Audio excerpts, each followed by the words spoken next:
আসসালামু আলাইকুম।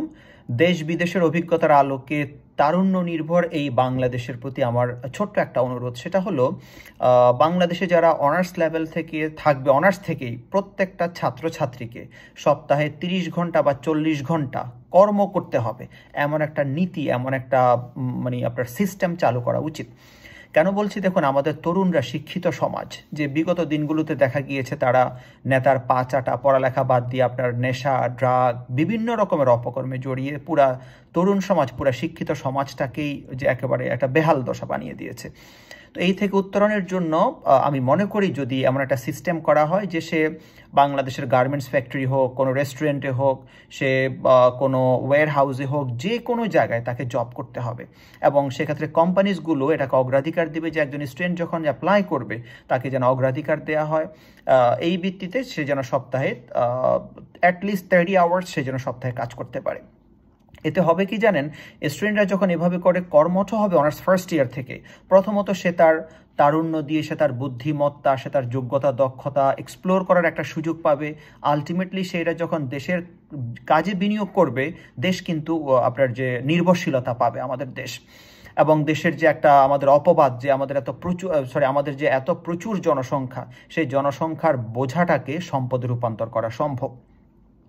এবং আরও একটা কথা বলবো, সেটা হলো, দেখুন, আমাদের শিক্ষা ব্যবস্থাটা এমন যে একটা শিক্ষার্থী সে অনার্স মাস্টার্স লেভেল পর্যন্ত, তার মানে প্রায় 25-30 বছর পর্যন্ত সে শুধু মুখস্থ বিদ্যা নামক এই আপনার গরুর মতন, গাধার মতন তাকে মুখস্থ করো, পরীক্ষায় পাশ করো, দেন আপনার কাগজের একটা সার্টিফিকেট দিয়ে, কয়েকটা সার্টিফিকেট দিয়ে তাকে মূল্যায়ন করো, এই জিনিসগুলি থাকবে না।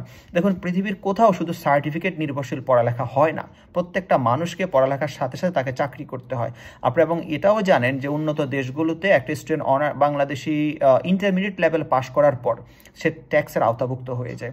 তো আমিও মনে করি বাংলাদেশে যদি চাকরির এভাবে করে তরুণদের মাঝে একটা ট্রেন্ড চালু করা যায় যে তাকে চাকরি করতে হবে, তাকে ট্যাক্স দিতে হবে, তাহলে কিন্তু দুনিয়ার তাদের মাথায়, যে তরুণদের মাথায় যে দুনিয়ার আকাম চিন্তা ভাবনা, এই জিনিসগুলো থেকে সে মুক্ত হতে পারবে।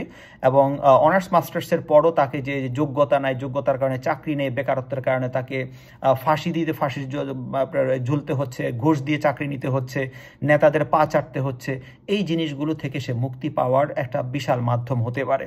কারণ সে যখন চাকরি করবে, সে যদি অনার্স ফার্স্ট ইয়ার থেকেও করে, সে আপনার প্রায় অনার্সে 4 বছর, মাস্টার্সে 1 বছর, 5 বছর সে জবের সাথে ইনভলভ থাকতে পারবে। এই কাজটা করা যেতে পারে।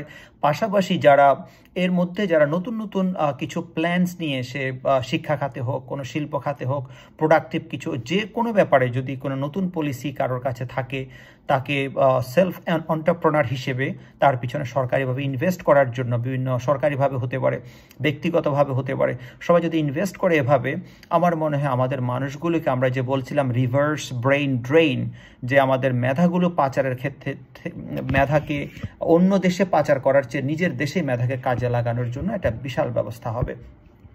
আমি আশা করব এই ক্ষেত্রে আমি বলবো, দেখুন, আপনাদেরকে তিক্ত সত্য কথা বলি, আমরা যারা দেশের বাইরে আসি, দেখুন, আমরা শিক্ষিত যোগ্যতা নিয়ে দেশের বাইরে আসি, আসার পর আমাদেরকে এখানে দেখুন এন্ট্রি লেভেলে কি করতে হয়। আমাদেরকে হয়তো একটা রেস্টুরেন্টের ওয়েটারের জব করতে হচ্ছে, একটা ওয়্যার হাউসের আমরা কাজ করছি, অথবা একটা সেলসম্যান হিসেবে হতে পারে, একটা আপনার ক্লিনার হতে পারে, একটা ডিশ ওয়াশার হতে পারে, রেস্টুরেন্টে আমরা কাজ করছি, কনস্ট্রাকশনের কাজ।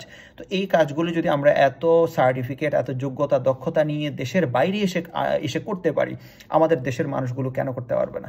এখন আমাদেরকে হলো এই আমাদের চিন্তা চেতনাগুলো আমাদেরকে চেঞ্জ করতে হবে, যে প্রত্যেকটা কাজই সমান, কাজ সে যেই লেভেলের কাজ হোক, এই জিনিসগুলো আমাদের তরুণদের মাঝে এটার প্রবণতা নিয়ে আসতে হবে। এবং যেই কাজ পাক তাকে সপ্তাহে 30 থেকে 40 ঘন্টা কাজ করতে হবে, এর বেশি করতে পারবে, কোনো অসুবিধা নেই। আর পড়ালেখাটাকে শুধুমাত্র যে পড়ালেখা পরীক্ষা কেন্দ্রিক এবং সার্টিফিকেট কেন্দ্রিক না রেখে, পড়ালেখা প্লাস কাজ, এই দুইটাকে আপনারা যেভাবেই পারেন একটু সংমিশ্রণের চেষ্টা করেন। ইনশাল্লাহ আমাদেরকে আর দেশের বাইরে আসতে হবে না, আমরা দেশে থেকেই দেশকেও দিতে পারবো, সারা পৃথিবীর বুকে বাংলাদেশ এবং বাঙালি জাতি হিসেবে নিজেরা বীরের মতন মাথা চাড়া দিয়ে উঠতে পারবো ইনশাল্লাহ। ভালো থাকবেন। আসসালামু আলাইকুম।